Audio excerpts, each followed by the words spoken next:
Hello and welcome to Health Digest, a program that brings to you news, analysis, and development, and everything that concerns your well-being. I'm Ogom Ezedimbo, and today we are focusing on diabetes, a condition affecting millions of Nigerians across the country, both diagnosed and undiagnosed diabetes. Managing this chronic disease can be challenging, especially when it comes to balancing health, finances, and social life. So today we will hear the story of Bernard Enya, a man who has lived with diabetes for over a decade and continued to struggle with the complications that come with it. The report. Bernard Enya's battle against diabetes began over 15 years ago.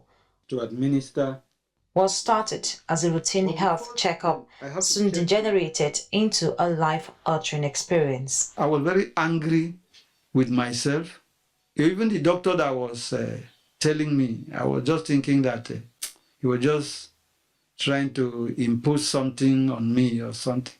So I rejected the result and the status at that time. I said, no, I cannot. No, it cannot be me. Beyond managing his blood sugar levels, Bernard has faced other health complications that drained his finances and affected his daily life. I've been admitted severally in different hospitals. I've gone into coma severally. When I mean coma, sometimes it's the high blood sugar, which is the hyperglycemia, or the hypoglycemia coma, which is low sugar. I've experienced all of this. Sometimes I go into depression, a lot of anxiety, so many things passing through my. So I was in the hiding. I didn't want to discuss it with anybody. Because some people, the moment you mention, they ask you why, how. Bernard's story is not an isolated one. According to the International Diabetes Federation, Nigeria is home to an estimated 3.6 million adults living with diabetes, with countless others undiagnosed. The unfortunate thing is that even those who are well educated, when it comes to diabetes, their level of ignorance will wonder, you will be surprised that a lot of things you don't know. People just feel that because it is a signal that has to do with sugar, high sugar in our system, or inability of the system to utilize the sugar, which is characterized with diabetes. Some people feel that going to drink bitterly because it is bitter, it will automatically prevent diabetes or something. Experts such as Professor Felicia Anuma, Director of the Center for Diabetes Studies at the University of Abuja, are raising concerns about the rising number of cases. She explains that diabetes is caused when the body either does not produce enough insulin, a hormone that regulates blood sugar, or when the body becomes resistant to the effects of insulin. A condition, she says, can lead to dangerously high levels of glucose in the blood, which over time can cause damage to organs and tissues. Professor Anuma went further to identify family history, age, overweight and obesity, physical inactivity, unhealthy diet, hypertension, and smoking as some of the risk factors of high glucose in the human body. When I did a diabetes prevention program in 20 secondary schools in the FCT here, I worked with 3,000 children for 2 years. What parents, if we had a program, a 30 minutes playlet that we show parents on PTA meeting day. And what they will tell me is that, please, when they were young, they didn't have the opportunity. Their parents were not wealthy enough. Now that God has blessed them, we shouldn't begin to say that there's anything wrong. And so the diet we are talking about here is a big issue, because we left the healthy African or Nigerian diet for the unhealthy civilized diet. I mean, you and I know that there is a paradigm shift in our culture on Sundays, for example. Before, people go to church, after church, they will go home and go and prepare healthy food at home and eat. But what do we do now? After church, the whole family gallantly and excitingly walk to eateries to eat, and they feel very good with it. They feel classy with it. But unfortunately, those foods, they are high in oil, they are high in sugar, they are high in all sorts of things that, and in calorie. So there is a big problem. She called on Nigerians to prioritize their health and well-being by making healthier lifestyle choices, while emphasizing the need for individuals to take proactive steps in preventing diabetes, including adopting better dietary habits and engaging in regular physical activity. Diabetes is not a simple disease. There are challenges with the individual coping with a disease that the individual knows is a lifetime disease. That as long as he's alive, he's going to have to cope with this disease. So usually it's stressful. People feel stressed, both physically and mentally. Then when you talk about the cost, diabetes is a costly disease to manage. That is even before 2023.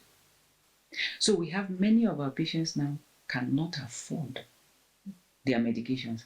And if they can't afford their medications, it means control will be bad. And if control is bad, complications will surface. And to speak further on this issue is a health and wellness professional, someone who has masters in preventive and professional medicine. She is a certified diabetic educator, a lifestyle medicine professional, and she's also from the pharmacy world. She has a doctor of pharmacy. We have the MD/CEO of Dr. Physique Wellness Center, Dr. Susanna Adams. Welcome to Health Digest. Hello, everyone. Thank you for having me. Now, you listened to that report. You heard the story of Bernard. You also heard from the professional as well. You are someone who has been into this field of managing diabetes for a long time. There's an estimate of 3.6 million Nigerians suffering from this. Is this the right situation? Is it a true situation of what we have in the country? Well, I will start by saying that yes, it is the true situation, because we have teamed up with a team of endocrinologists and primary care doctors to put a diabetic specialist center together. So we have diabetics coming in. So, and then in general, the people we are partnering up with, even in the labs, you can have 10 patients coming in for a comprehensive checkup that majority will not be at least in pre-diabetes. So, so it's a true situation. Like the professor mentioned, it's something that awareness should be raised. I feel that everybody should be living like a diabetic. This is my, to prevent, as you mentioned, I have a master's in preventive and promotional medicine. So everything for me is about prevention. We can't prevent diabetes. The man who spoke, when I was listening to him, I actually had tears in my eyes because it just took me back to living with my own mother, who actually transformed my whole life journey from core pharma to more medical and preventive and lifestyle medicine, because she was taking so many drugs. We had like drugs all over the place, but the sugar just wasn't going down. She will faint, she will come back. It got to a point where they have to give her insulin. And that's when I said, what else is out there? What else can help her? Because I was very good with the drugs.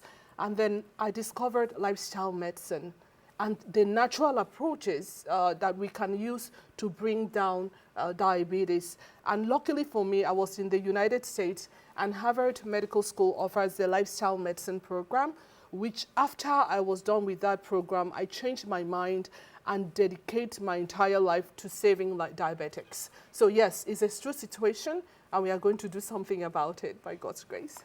Okay, looking at the situation we have right now in the country, are there latest medical breakthroughs that provide better management of diabetes or maybe reversal? Okay, so what's on ground now is that number one, diabetes is very expensive. It's very, very expensive. How you live, how you eat becomes, you become choosy how you eat. But that's not it. Now, the biggest is the complication that comes out of being a diabetic. So like the professor said, if you have kidney issue, how are you going to afford that? If you have, okay, in the our diabetic specialist clinic, we say the ABCD of diabetes. A, the fears. A for amputation. Okay. B for blindness. C for the complication, the coma, the dialysis, the all of that. And D, death. So whenever we see a diabetic, we know their fears. Their fears are, will I get to the point where I have amputation? Am I going to get blind? We have all of them. Am I going to be on dialysis? Am I going to die from diabetes? It's really scary. We are sitting here smiling, possibly because we don't have diabetes. It's a scary thing for, and then the discrimination and every single thing. So the question is that, how is the nation managing diabetes? Mostly drugs. And then after the tablets, you max out the tablet. Based on my observation anyway, please, I stand corrected. I see them being only on drugs, and then after drugs go to insulin and nothing else. That's not working. Okay. It's not working. So what's working is now, if you, the diabetic, say, you know what, this is my wahala, this is my problem, and I'm going to make my own contribution towards getting well. So once they tell you, you can take metformin and this, next thing you continue eating your diabetic rice, live the way you like, it doesn't work until you adopt a diabetic lifestyle, which we teach in the clinic. So what is a diabetic lifestyle? Everything becomes medicine. Everything. So for example, rest as medicine, it means you have to sleep to repair and restore because you have something fighting your health, okay? That's RE, right? O, oxygen. That means maybe when you exercise, taking deep breathing exercises, calm your body. So it's very deliberate. W, water. You need to drink water. Most diabetics, when they drink water, what happens? They pee a lot. Naturally, diabetes make you pee, but you do need to keep flushing your body. So this is your own contribution. Then the biggest one for the diabetics, N for nutrition. I said re-own. O, oxygen. W, water. N for nutrition. The color of food for diabetics is green. So any day you did not eat something green, like maybe a green juice or something. The greens are usually anti-inflammatory and low glycemic, and then live food. Because you're always acting as if you're repairing a wound. The very diabetes, of course, you see, very soon the foot ulcer will start, the eye will go. So you're always repairing. So that's why regenerative medicine is totally taking over the field of diabetes. So E for exercise. Exercise as medicine. You don't exercise because you feel like. You exercise because the sugar overload in the body needs to get out. It's tougher for the elderly where maybe they have a knee pain, maybe they are tired, maybe they have other things disturbing them. But you have to realize that if I don't take my exercise as medicine, then I have to take the other medicine, and it's not going to work without the exercise. So you just have to realize this water is my medicine. This exercise is my medicine. So it's just a mindset change. And this is our contribution to taking care of the diabetes. The doctors, the endocrinologists, all the medical team, they will do their part, even the dietitian. The question is, what is the patient going to do? That's what, that's self-care. That part is, there's no time to overly emphasize that by a doctor because they're so busy, because we only go to doctors when we're in crisis. So all of this you mentioned, the rest, the oxygen, the water, the nutrition will be done side by side with the medicine. Side by side with the medicine. Carry your doctor along. It's not about hiding and drinking bitter leaf and showing up. You may be destroying Why your do people drink kidney. bitter leaf? You know, because when they hear that sugar is a sugar problem, they literally see sugar and they realize that when they pour in bitter leaf, it will just wipe the sugar. It doesn't work like that. Let me just go practical because we are talking to laymen and not doctors. You eat, the sugar aspect leaves the food, it goes to your bloodstream. And once it's in your bloodstream, it needs to leave the bloodstream and get to the cells where it will be useful for ATP and other cellular function and the whole system function. So when the sugar cannot leave the bloodstream easily and sit on the, go to the receptor site, okay, I'm getting technical now. So at the cellular level, insulin, the one we are screaming about, is actually secreted, goes to sit on a receptor site, opens the door so that sugar can actually enter. So without insulin, door will not be open for the sugar to enter, you know, to get out of the bloodstream and get into the cell for its function. So that's why we are looking at it two ways. One, is the pancreas doing its job to release the insulin to go and open the door so that sugar can enter into the cells? Two, even when you have adequate insulin, okay, what is happening around the cells? Is it dirty? Is it full of fat? Is it full of that? Even when the insulin comes, it cannot sit on the receptor site and the sugar just goes back to the bloodstream and everything is scattered. The point is, it's a little complicated. So we should not maybe overly worry about the different ways we cannot metabolize sugar, such as even the health of the liver. You know, the metabolism happens there. Stress level, high cortisol level. Like people are like, oh, I eat healthy. Why am I having high sugar? It's because when you're so stressed and your cortisol levels are so high and you're somewhat inflamed consistently, you're going to have diabetes. So there are many ways this diabetes will hit somebody, you understand? So what am I saying in essence? To summarize, number one, understand that the way we live our lives, how we eat our food, the stress level in the society and everything already sets us up to become a diabetic. That one, just have it in your head. If you escape diabetes, what of cancer? Not to go there. So just look at it. When I put in this food, am I burning it off? Because anything, especially carbs, that you don't burn off will stay back to burn you. It will turn to fat, diabetes, cancer, etc. So what I don't burn off will stay back to burn me. It's in my head. So I think we just need to live medicinally.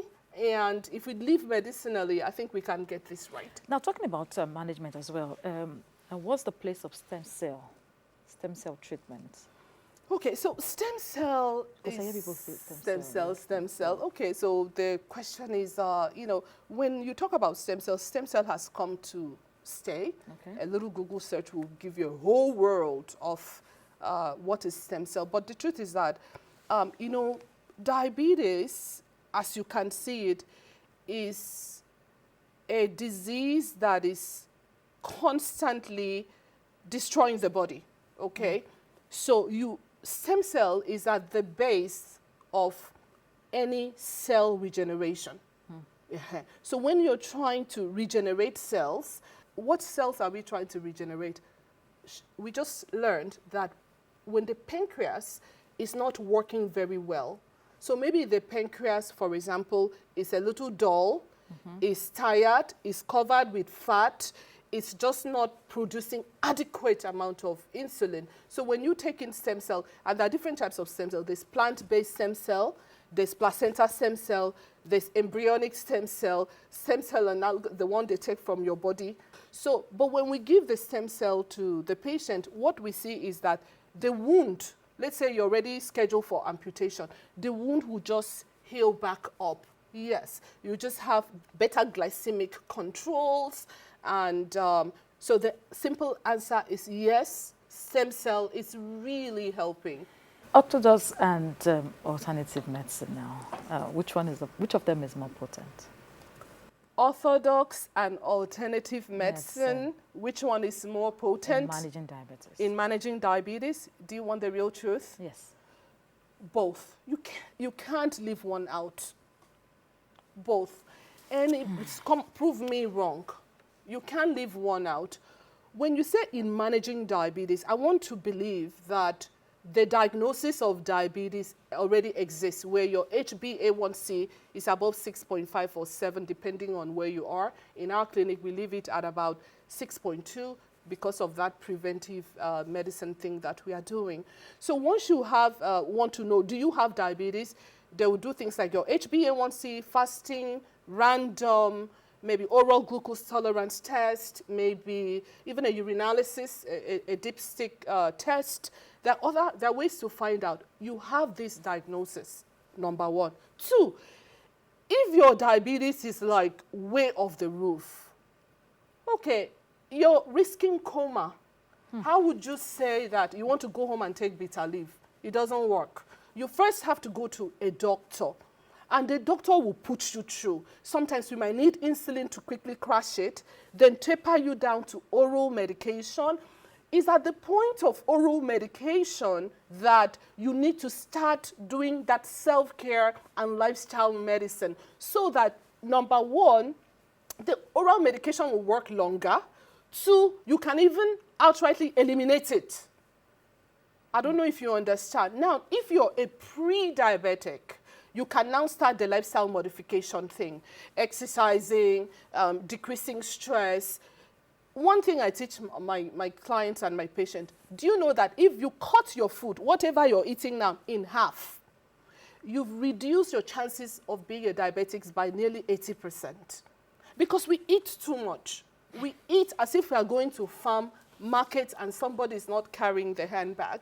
So that is my take. So the simple answer, I repeat, is both. Now, can they work alone? Yes. Okay. You can be on core orthodox alone. You'll be seeing your numbers will be coming down when you're checking. Can you be on natural alone? Yes. But depending on the stage of diabetes, Okay. because one drug doesn't work for everybody and one natural approach. So I don't like those people that just say, oh, take bitter leaf, your diabetes is gone. It doesn't work for everybody. If not, nobody will be in the hospital. So I want to advise everyone, even if you're doing the natural diabetes management, carry your doctor along, do your lab test, and then marry both. You will get a much better result. And then when your sugar has come down to a certain stage, you can now fight to increase the body's innate ability to heal itself.